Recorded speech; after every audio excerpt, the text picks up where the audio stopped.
Good afternoon and welcome to this webinar of Euro-Mediterranean Center on Climate Change.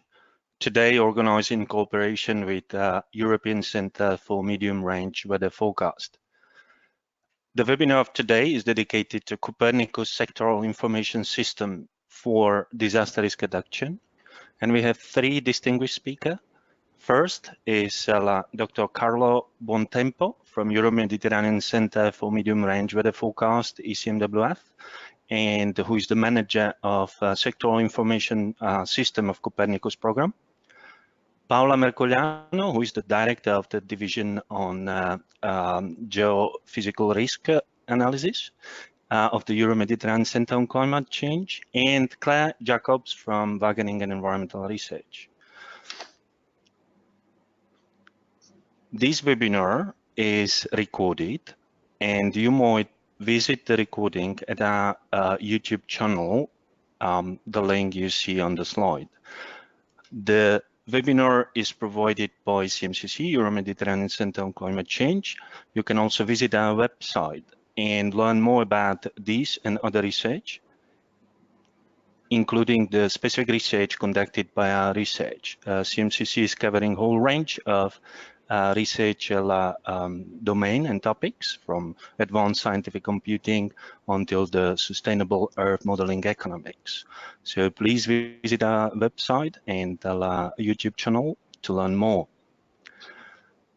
Just to explain the rules of game, this is we will have three talks. After the first talk by Carlo Buontempo, we will take a few questions. To post question, please go to the questions on the control panel of the GoToWebinar. You might pose your question anytime during the webinar, and we will take them after Carlo's talk, few of them. And the second half of the webinar will be dedicated to all your questions. So without further delay, I invite Carlo to give us an overview about the Copernicus Sectoral Information System and the goal of this specific system dedicated to disaster risk reduction. Thank you, Jaro. Thank you for the presentation, and thank you for the opportunity you gave me to talk here. I'm Carlo Buontempo. I am the Deputy Director of Copernicus Climate Change Service, and the talk today will be really focusing on the link between disaster risk reduction and the service as such. The presentation, which is not particularly long, but still has been possible only thanks to the help of a number of people. Jean-Noël Tepot, who has been the director of C3S and now will become the director of the C3S of the Copernicus division here at the European Center for Medium Range Weather Forecast in Reading, and Cédric Bergeron, who's leading on the development of the Climate Datastore, as well as a number of other people that, for reason of space, I cannot cite directly here. Okay, without further ado, let me just start introducing what the Copernicus program is all about. So the Copernicus program is a European program funded by European Commission, and is first and foremost an Earth observation program. So most of the effort has been dedicated to the design of satellite, the launch of satellite, the retrieval of the satellite material, and so on and so forth. But alongside the so-called space component, there is also a service component, and the service component is structured on 6 services. So the atmosphere, climate, land, marine emergency and security. And 2 of those services are managed and run on behalf of the Commission by the European Center here in Reading. I won't have time to talk about the atmosphere, so Atmospheric Monitoring Service, also known as SCAMS, also because it's not directly pertinent to the discussion today. So I will focus on the Climate Change Service that is also known as C3S. Okay, if you go on our website, which is climate.copernicus.eu, you find a mission statement, and this mission statement has a few keywords.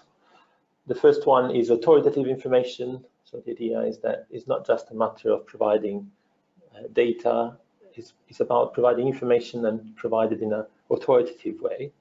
and it's about the past, the present, and the future. But it's not just the data, it's also tools and solutions that allow different players, these being both in the public and in the private domain, to use the data and the information to help their mitigation and adaptation strategy. So that's what we are trying to do.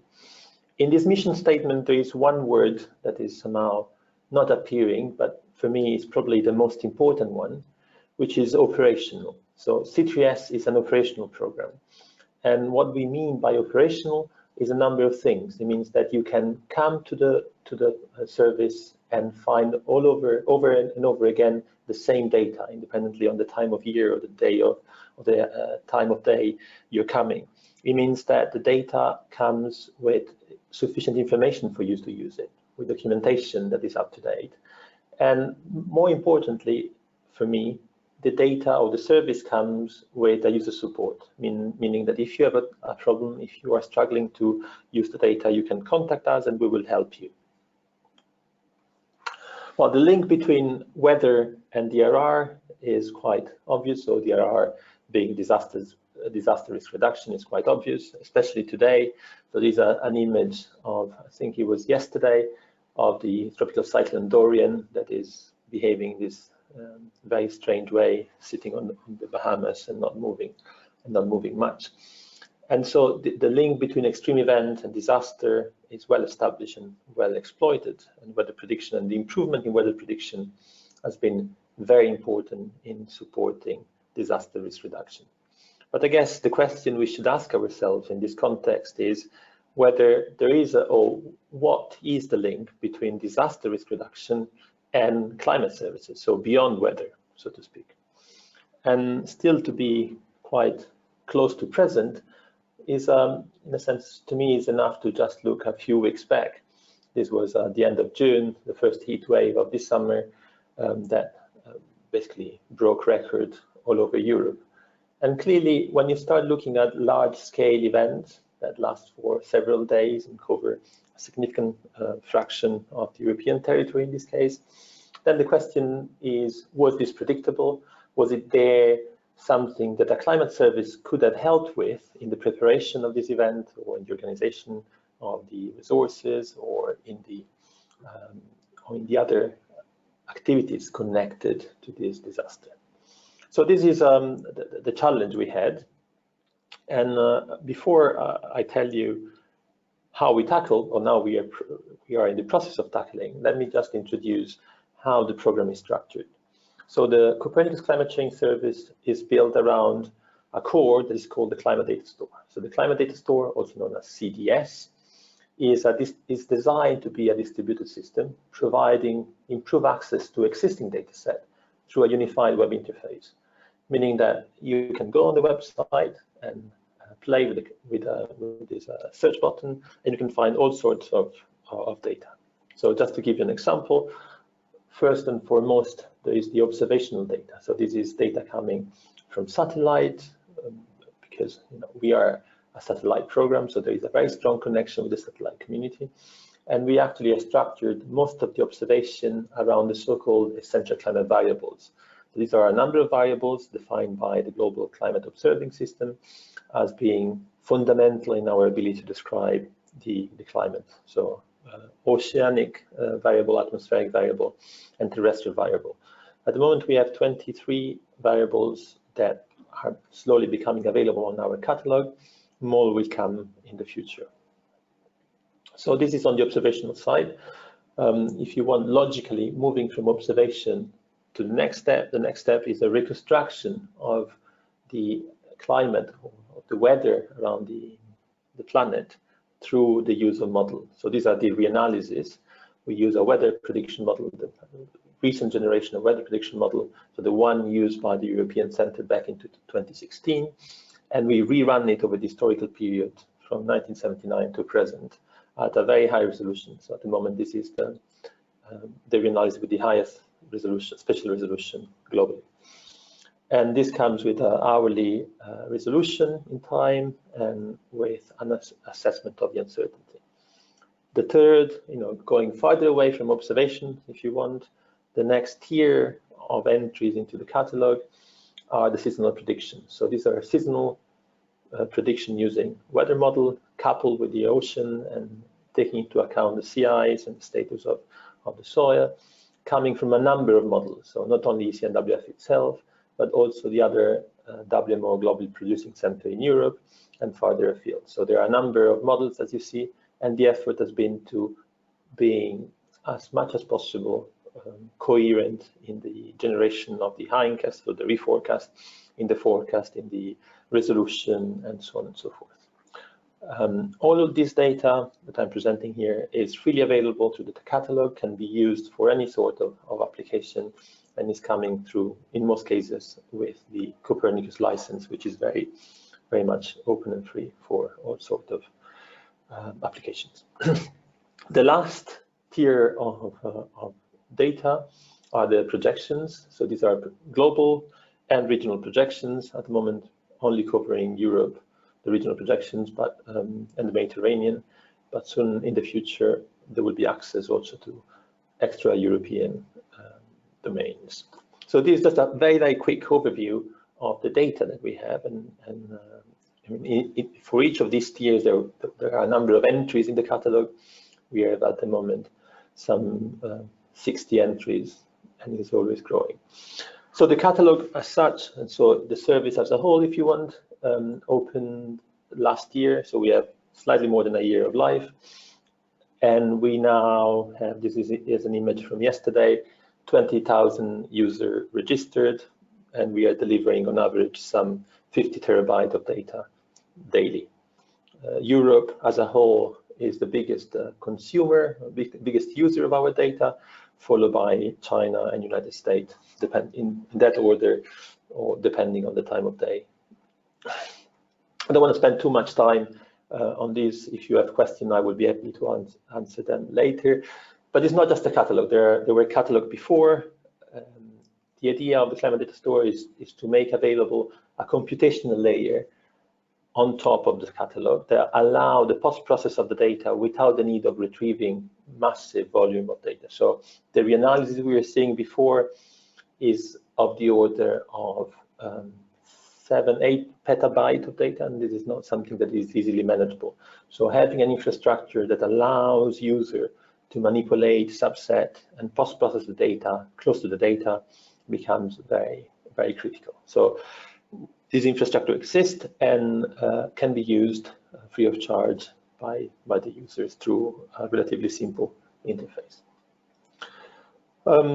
But having this example, having this infrastructure is per se doesn't, it's not necessarily particularly user-friendly. So alongside the data structure, alongside the Climate Data Store, it was decided it was important to develop application that makes obvious, make clear what is the added value of the infrastructure in specific context.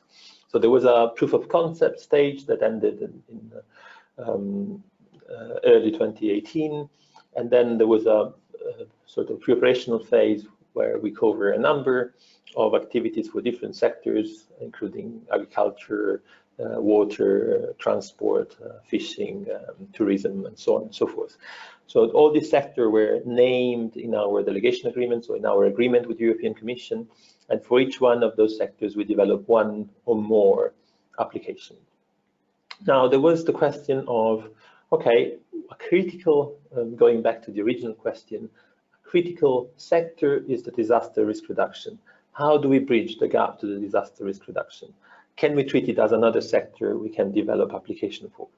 So this was the question we asked the expert, and we organized, we convened a workshop in Bologna back in 2018, involving some of the activities that were more active on the interface between climate services and disaster risk reduction. So Placard is a coordination and support action that is trying really to bridge that gap.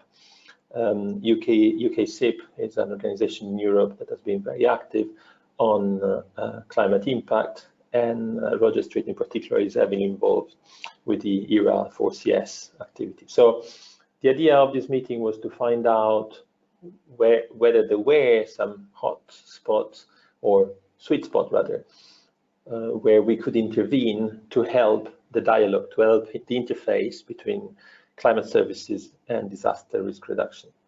One of the outcomes of that workshop was a paper that you can retrieve here if you're interested. And there are a lot of information, a lot of these discussion points. But if I were to pick one, I would like to pick this diagram. So these are the 4 phases of the RR: the prevention, the preparedness, the response, and the recovery. And the idea was trying to highlight how different components of climate services could interact with each of these phases. So the idea of early warning system helping preparedness is quite logical, but clearly the historical observation and up to a certain extent the decadal projection are useful in the prevention phase because they allow to provide an up-to-date and correct estimate of the underpinning risk. And one of the things that became apparent at that workshop was that there was a lack of archive, of catalogs, of events that could be used as a good benchmark for the estimation of the risk and so for the prevention phase.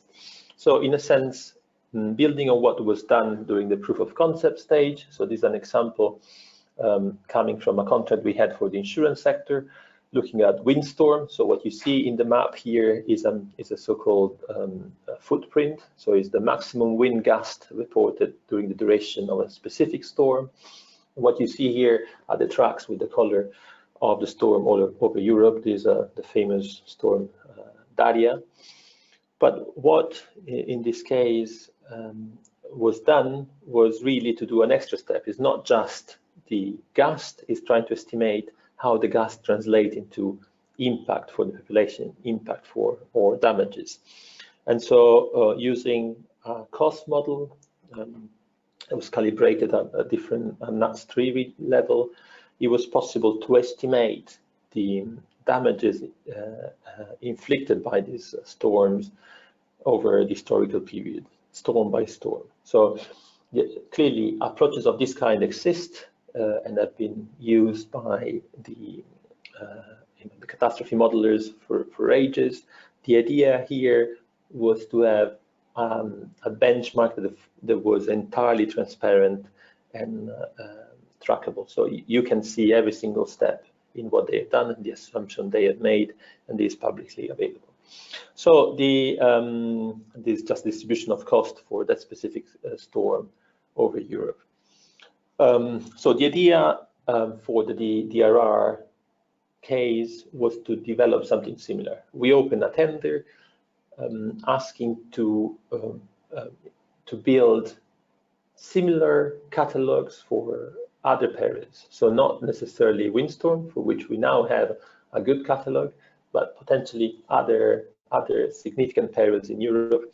And one of these hazards in Europe is clearly flooding. So we were very pleased when CMCC put together a consortium and put together a proposal that was selected, and we entered into the project with them.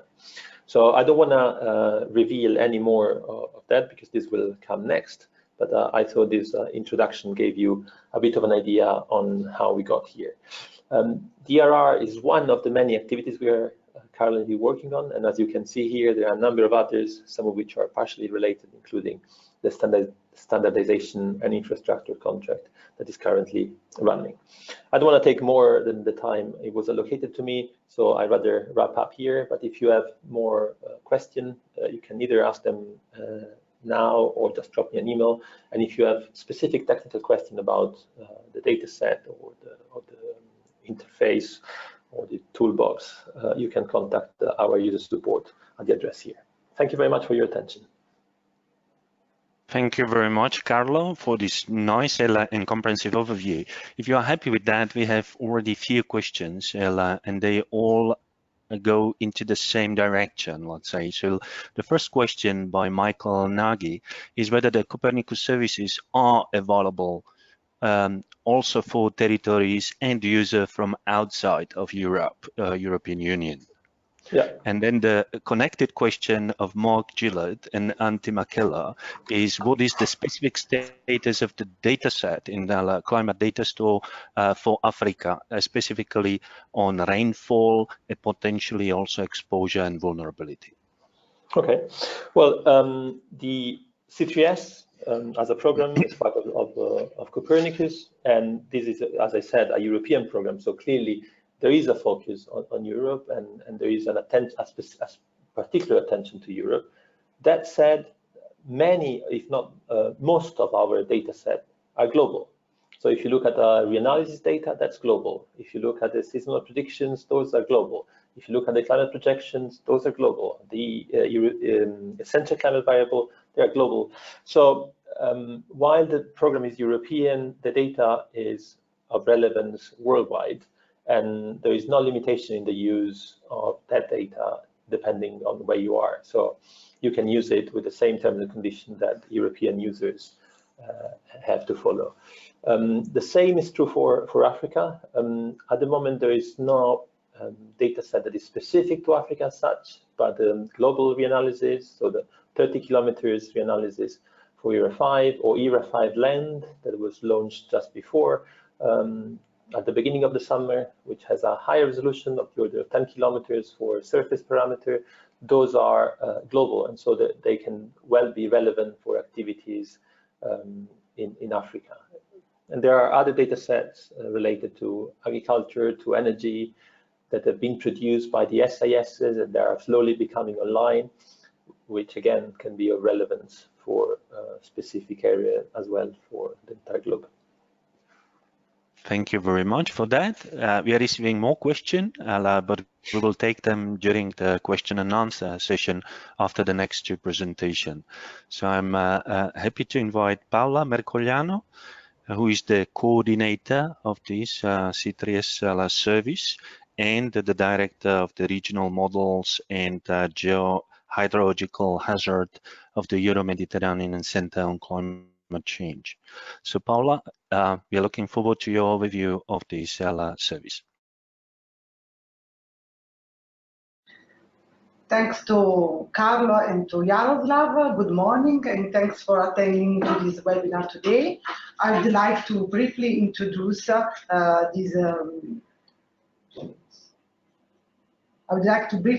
the main features of this Copernicus Climate Service. The service sets to develop a climate change service that exploits data produced by Copernicus Climate Change Services and generates knowledge for assessing poor flood risk in urban areas. The main pillars on which this service will be based are then the Copernicus Climate Datastore, the access to public record concerning damages and losses over Europe, and historical climate data at very high resolution.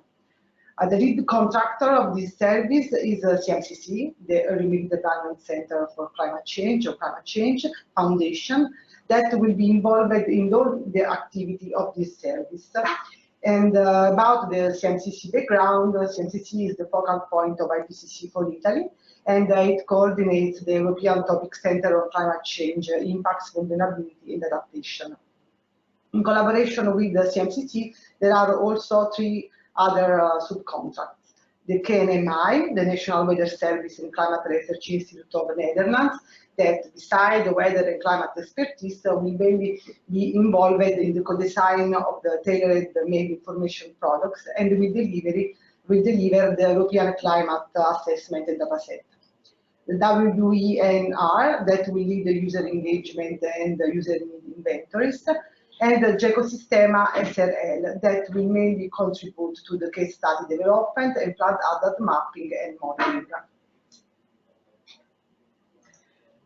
The main outcomes of this service are data concerning extreme precipitation and indicators at the European scale, a catalog of a heavy past precipitation event occurred in European demonstration pilot cities, including also other information such as damage and losses, and providing global flood risk analysis on European demonstration pilot cities. The conceptual overview of the workflow is reported in this slide. Now I want to spend some word about user requirement activities. The first important aspect that will be addressed by the contract service is the establishment of the user requirements. I will not go in detail on this topic because there will be a dedicated talk by Claire after me. I would only mention that these activities are already started and will be completed in the next months. One important aspect of this service is the integration of different historical climate data. Some of them are already available in Copernicus, such ERA5 and WERA, while others will be produced ad hoc in this service. The idea is to improve the spatial and temporal resolution of the precipitation data currently available for flood analysis in Copernicus Datastore. In particular, over 20 European cities will be also available a very high resolution historical dataset, climate dataset, thanks to the dynamical downscaling of ERA5 at about 2 kilometers of horizontal resolution and 1 hour of time resolution. The list of these 20 cities will be defined during the user requirement activities. This city will be selected among the most vulnerable cities in Europe to urban flooding. But, however, the selection will be also based on user interest. You can take a look of the list of this city in this map. And now, information about the product that will be delivered. They will be delivered at European level and over the 20 selected cities. The specific features, characteristics will be co-designed with the users in the next month. Then, in the next slide, I'm going to discuss only high-level product features. There are two main typologies of product that will be available at European level. One is a maps concerning a set of weather indices that will be calculated for characterize the main features of precipitation pattern at European scale. Maps with intent, and then a second that will be maps with intensity and sea precipitation event with a fixed duration at daily scale for different high return time period. This indices and indicator will be computed on fly. Then we will give the opportunity to compute a computational domain, for example, to select the domain in the country, to select a box, but also to select the time window, for example, to select a single day, specific year. Okay, about the product released for the 20 cities. We will apply the extreme value theory for modeling the stochastic behavior of high return extreme value in terms of intensity, frequency, and duration curves. In this case, dataset will be considered at sub-daily resolution. The same analyses are also performed at the European scale, but in that case, dataset will be analyzed at daily resolution. Specific duration and return time period will be, also in this case, fixed using the user requirement activities. Additional to the event exceeding a defined threshold will be evaluated. Such threshold will be used as a filter to build the catalog of the past catalog of past precipitation event on the target city. The filter element then will be city, duration, and period. The catalog will also include information on the impact and the damages available for public accessible repository. And also will be reported the link to public website where are available values of observed precipitation coming from in situ station. About the flood risk modeling over the 20 cities. In addition to all the over-mentioned information, for the 20 cities will be also available a risk analysis based on the assessment of hazard and vulnerability. The hazard analysis will adopt the digital elevation model information at a different resolution. In particular, a cost resolution will be used for all the 20 cities, while for 3 of them, in order to show the added value, we will also use very high resolution LiDAR-derived digital elevation model. Hazard analysis will permit to have information for the 20 cities about the flood extent, the water depth for precipitation event at different radon periods. The precipitation input will be for hazard assessment will be the downscaling climate data at 2 kilometers. Finally, in order to estimate the damages, the expected damages, the flood damage model will be considered. The last activity of this service will concern the development of a service web portal to be integrated in the Copernicus web portal. This will permit to users to access and download the data and document, assess, process, and visualize information on extreme precipitation and on specific event reported in the catalog. But also will be possible, as already said, to set and to change value of some parameters. Okay, thank you for your attention, and now I have the pleasure to give the floor to Claire Jacobs that will introduce the user requirement activities. Thank you very much, Paola. That was really exhaustive and very interesting. We have already some questions for you, but I will keep them for the question and answer session later on. So can we continue with the talk of Claire, where she will explain the first stage of our service development and the analysis of the user requirements on the RAAS service from Copernicus. Claire, thank you very much. Yes, thank you. Thank you, Jaro, for the introduction. Just to be sure, can you hear me properly, Jaro? Yes, we can hear you. Okay, perfect. So hello to everyone. Thank you for joining. A few words on the user engagement phase of the contract. Basically, this user engagement phase will guide the dialogue with a large range of projects, organizations, and policy networks in the field of natural hazards and risk management. So we will bring on board a large representation of users from the DRR practitioners and expert community to account for the user perspective. And this we will use to further shape the service during the contract. The purpose of this webinar is to inform you about the service, but at the same time we like to encourage you to take part in this user engagement phase and to provide feedback to us in the next periods. So obviously we will build upon user requirements that have already been identified. As Carlo already mentioned, one of the important issues here was the workshop that was organized last year jointly by C3S, Placar and ERA4CS, where information needs and data gaps were discussed. And as mentioned, one of the issues highlighted really had to do with historical observations. To be able to understand the baseline risk, you do need a reliable set of time series of observations.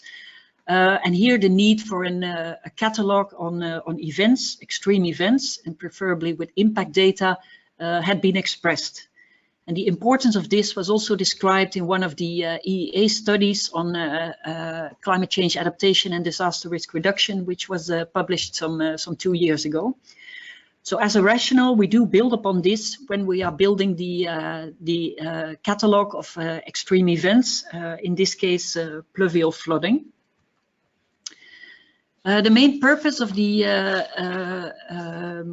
inventory of user requirements is to identify currently unmet needs so that we can use them to further refine the service as was initially done in the proposal phase. We will interact with users in various ways at various levels. We will first start, and that is ongoing, identify key persons that we will work with. These can be referred to as user champions.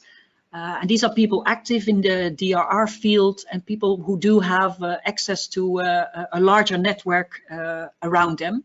So this will enable us to have entry points for a larger audience. And this will be a representation of, as I mentioned, practitioners, foundations, also corporate and government. So we like to cover the whole range. We will be organizing side events for interactions. Rather than organizing a single standalone workshop, we prefer to connect to already existing events. A lot is ongoing. I think that's more efficient in terms of reaching a large audience, but also we're a bit considerate, let's say, on reducing the travel a bit. And then apart from the side events, we will also be organizing targeted interviews to reach those individuals that could not be present at these side events. At the moment, we are working on an overview of studies that have already been undertaken. A lot of surveys have already been undertaken and studies on user requirements. We are consolidating them at the moment, and this is work within the C3S. For instance, the contract on sector engagement highlighted a lot of relevant issues here, but also outside C3S. So again, for you, if you have anything relevant material, please share it with us later on. Then the user requirements will be, and these are requirements in terms of data, but also information and tools, applications. These will be standardized and then made compatible with ECMWF's user requirement database, where all requirements are centrally stored. And for this, we are also working with the EQC contract of the framework for CISs. Now, as mentioned, these identified needs will help us to further shape the service. And we will also pay attention to the service continuation, that is the establishment of downstream services, which is a longer-term objective. And here the user champions are most likely to establish such downstream services as they are further enriching the data products in their own workflows. So as mentioned, we will start with identifying the needs and the gaps, and we will see how that relates to whatever is available from the CDS and the toolbox. And then we will see how the data gaps can be bridged. It's important to mention that we will work with case studies, and these are like mini implementations of the service, where we actually like to demonstrate that the service is working, that it is of added value, and that we do have commitment from practice for these cases. And these cases will be selected together with the users, and these can be all kinds of topics related to risk management for insurance or climate change adaptation in storm collection systems, or for instance, defining measures for reducing surface flows, etc. These case studies will be collected and identified in the next period. And for us, it's important to also show that there is commitment for these cases. As mentioned, I have two more slides. One of the longer-term objectives is the downstream services establishment, and that is the added valued services from what is available from the C3S. Users do expect more than simple visualizations of climate data. So if you look a bit at the evolvement of a service, you can see the base layer where climate data are available as raw data, which is very interesting for quite experienced users. You can go up a level where climate data are available to identify trends and patterns. And here you reach already a more broad audience for your interest. And then you can go up to a much more advanced level where climate data are used in analytics. And here they can be used to actually influence policies. And here you reach a layer of perhaps less traditional users, users that are not experienced in the use of climate data, but do have power in decision making. And in the end, that is a layer, a group you also like to reach. So during the phase of user consultation, we will also describe how this will work for our service. and we can make use of our experience in the Global Agriculture Project, which is under finalization, where we have been undertaking this exercise recently. This is my last slide, just a bit more information on the groups we like to interact with. As mentioned, we will be identifying, and that is ongoing, the key users, and these will be a representation from the bullet groups shown here. We are already quite connected to most of these groups. That is the good news. We don't start from scratch. I think it is mostly a matter of well, smartly organizing the dialogues and putting things together. Just before holidays, we have started to spread information about the service to make it known. We have contacted a lot of projects and networks, which are listed here just as a starting point. These are networks that we are part of or very well connected to. And this is to well, to get the snowball rolling, where we have identified what we would need. We would like to have a dialogue in the next period, if they could bring forward material and persons to talk with, etc. So all this has started. As for the events, perhaps a word is these will be selected together with the ECMWF, so in agreement with them, so I cannot share them yet. But one of the, I think, likely events will be during the ClimRisk 2019 climate conference in Trento in Italy at the end of October. But as mentioned, these will be selected quite soon, and then these will also be announced. So for sure, many of you will also be contacted to take part in this. This one I will skip. So thank you for your attention. Just to repeat that we would really like to encourage everyone to take part of this user engagement phase. So please get in touch with us if you have anything relevant to share. And at the same time, we will be contacting most of you for sure after this webinar. Thank you. Excellent. Thank you very much, Claire. This was a very good overview about how to get engaged and how to contribute to this service, especially the user requirements. So I have many questions. Now I would like to get back to an earlier question posed by Mark Gillett, and this question is for Carlo. Carlo, is there any rainfall generator available from Copernicus, or are there any plans to provide this service? Sorry, just to be sure I understand the question, is about rainfall data set or rainfall generators? So I'm not sure I understand exactly what the remit is. I can only interpret. I imagine that the question is about whether Copernicus will also generate additional data based on simulation, climate simulation, but with higher resolution, something like, generated by a rainfall generator within the boundary provided of the climate services, climate simulation. Yeah, well, in a sense, I mean, I think I need some interpretation here, so I'm not entirely sure whether my answer would satisfy the person who was asking. But in case it doesn't, please, they can email me or we can follow up later.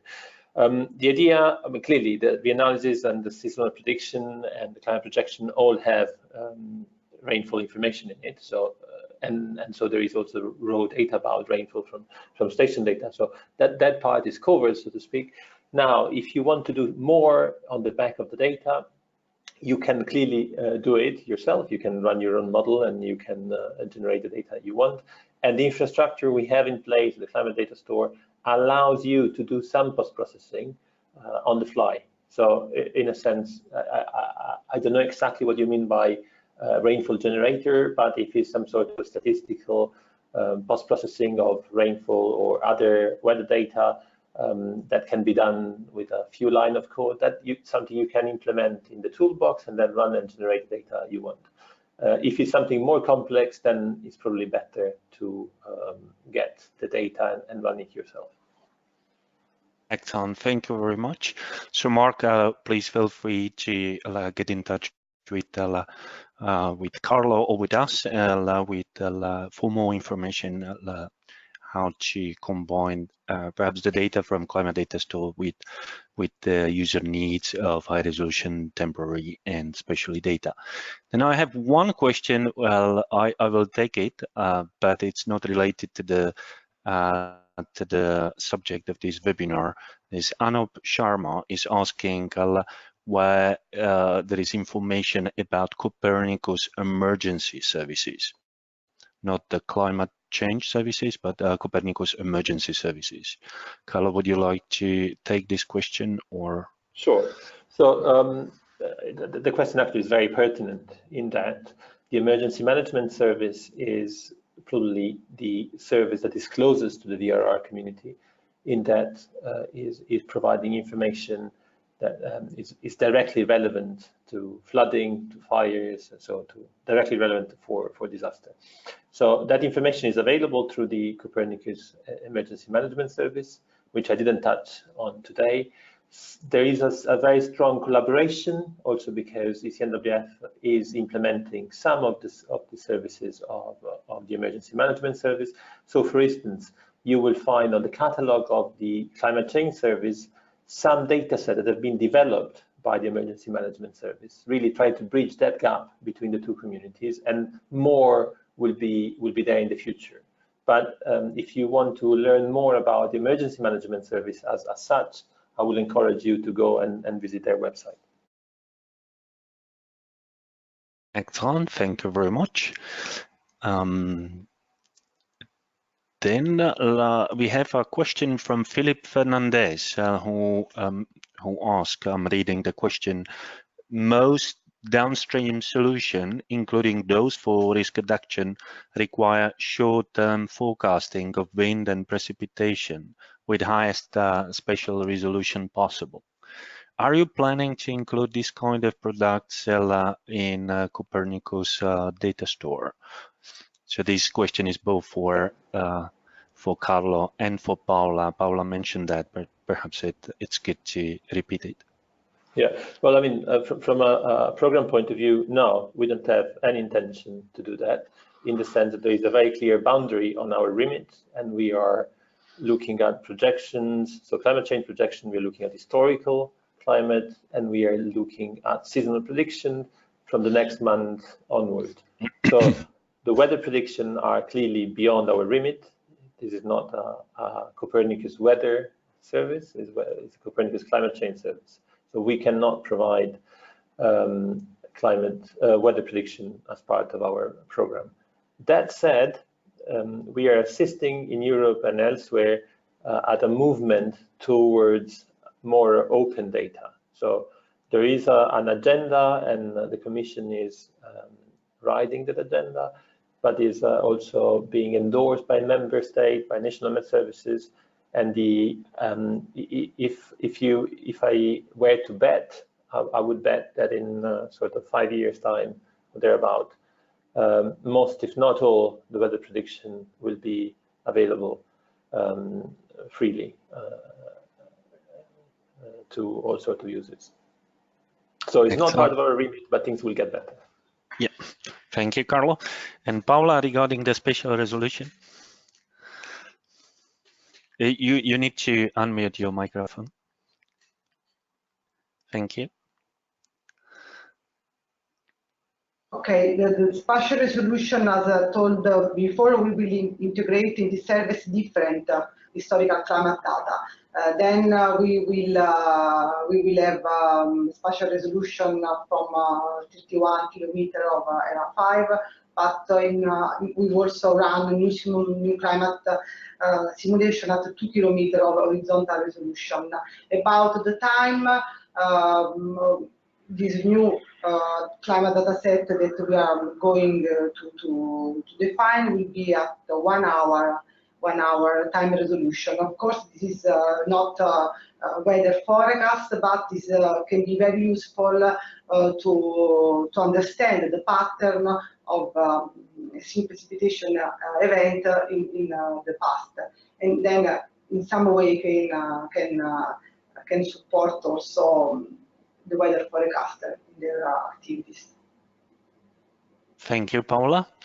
We have another question for both of you, for Carlo and Paola, from Rutger Dankers, and he asks, basically, since risk is a combination of vulnerability and hazard, do you imagine that the collection of vulnerability information becomes a part of the Copernicus services and Climate Datastore? Very good question. Yeah, please go on. Very good question from Rutger. Well, I guess it's important to be clear on what is our area of expertise.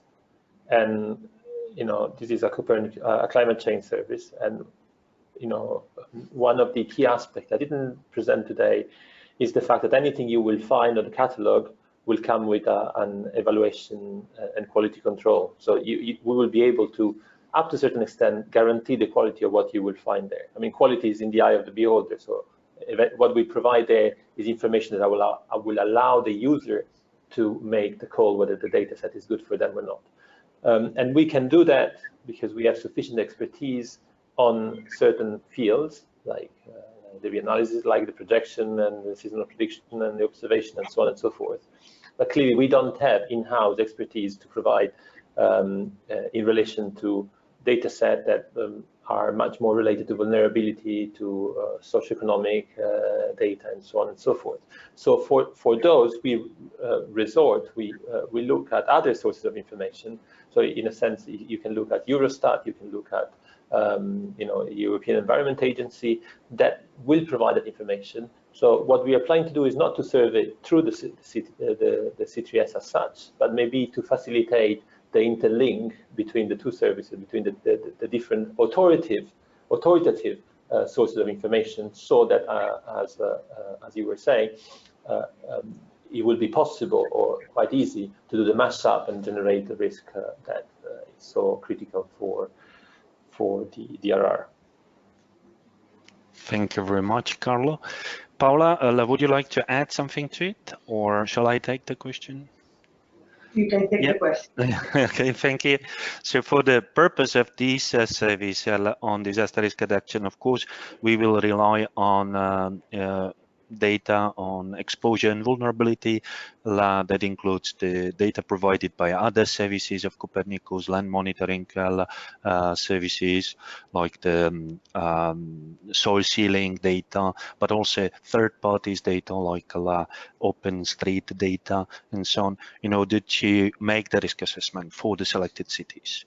For the purpose for damage and loss modeling, we will use the damage curves that have been optimized or refined for the specific cities to the extent possible.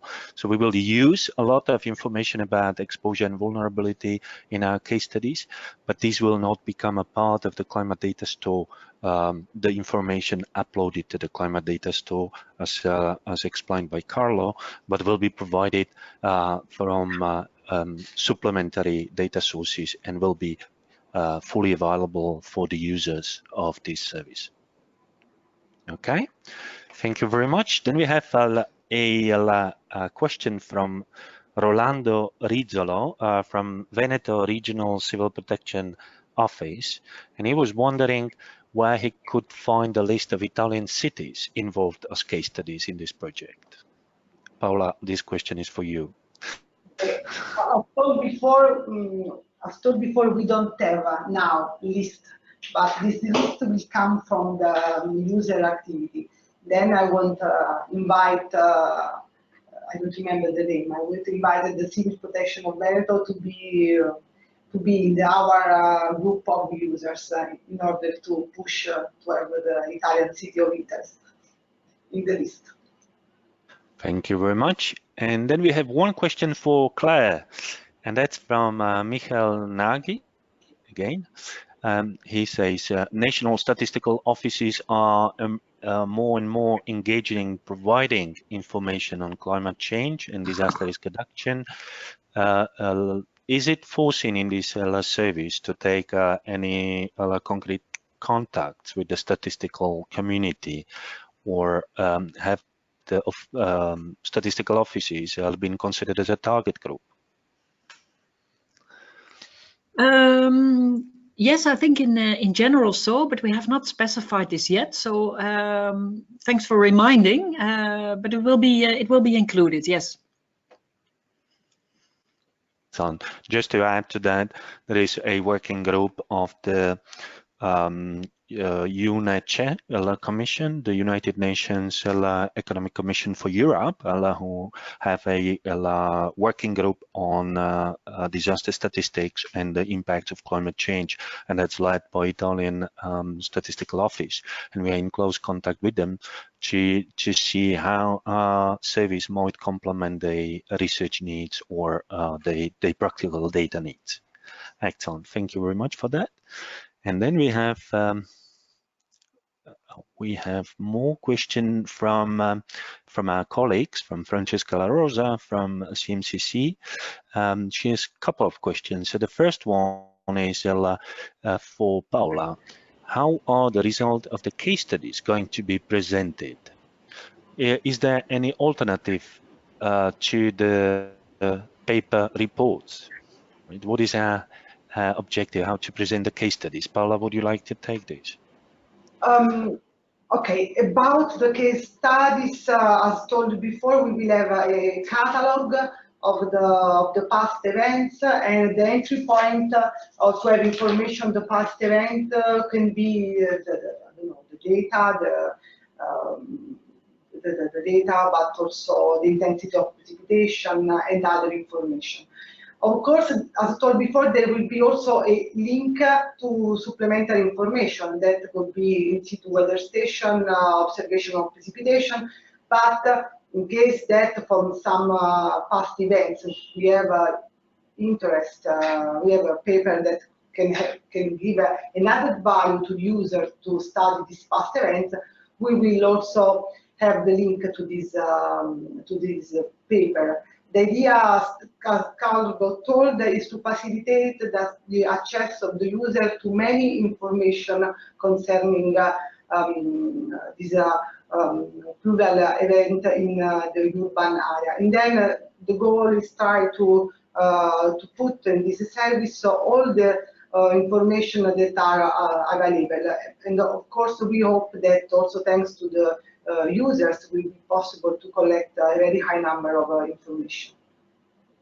Excellent, thank you very much. And the second question by Francesca is for Claire, and it's basically related to the engagement of professional associations within target industries, especially in private sectors.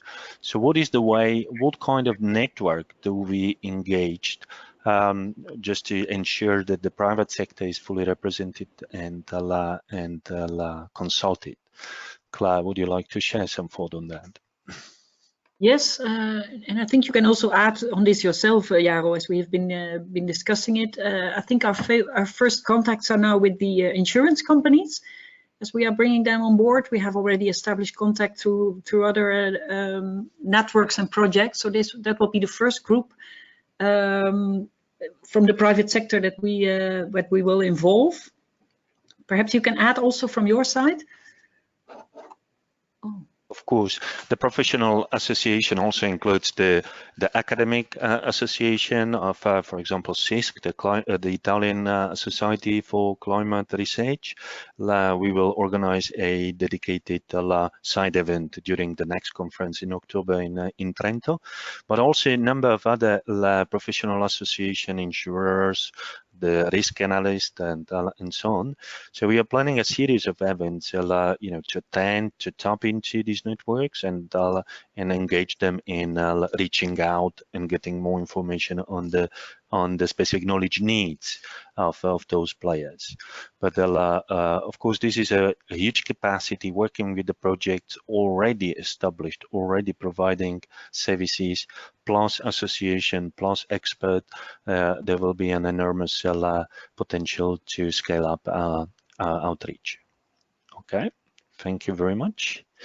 And now since we don't have any more questions and the time is up, so I would like to thank our speakers, Carlo, for Paola, and Claire for your time, for really very nice overview about what this service is going to be, also about how everyone can contribute to the sort of making case for disaster risk reduction in terms of climate services. I just have to remind you that you might also find a recorded version of this webinar on CMCC YouTube channel in a couple of days. It will be uploaded there. The presenters will get all your questions and your email contacts. So there might be, also follow up on the questions that we didn't answer exhaustively. So thank you very much to the panelists. Thank you for participating, everybody, in this webinar, and I wish you a nice day.